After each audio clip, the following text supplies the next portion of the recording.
Continuano le ricerche di Simone Sieve, il 39enne di Cavarzere, scomparso da lunedì mattina. La sua auto, una Lancia Y bianca, è stata ritrovata dai carabinieri, abbandonata sull'argine dell'Adige, in corrispondenza dell'attracco fluviale in località Bellina. Le chiavi erano ancora inserite, cellulare e documenti erano rimasti a casa dello scomparso. Nel pomeriggio le ricerche si sono concentrate sul fiume, con perlustrazioni aeree dell'elicottero dei Vigili del Fuoco e ripetute immersioni del nucleo sommozzatori. 3 feriti, fortunatamente non gravi, nello scontro tra un'auto e un motociclo avvenuto intorno alle 15:30 in via Trestina a Tessera, all'altezza di un attraversamento pedonale non distante dall'aeroporto.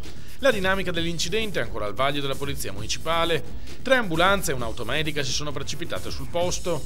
Tutte le persone coinvolte sono state portate in ospedale, ma le loro condizioni non destano preoccupazioni. Inevitabili disagi al traffico per buona parte del pomeriggio.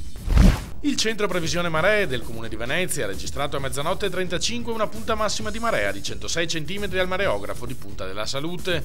All'origine del fenomeno è stata l'ultima fase di una perturbazione originata da una saccatura atlantica che ha suscitato maltempo su tutta l'Italia settentrionale e venti da sud con intensità intorno ai 40 km all'ora sull'Adriatico. La situazione meteorologica è ora migliorata. Il centro maree prevede ancora marea sostenuta nei prossimi giorni, ma con punte non superiori ai 100 cm.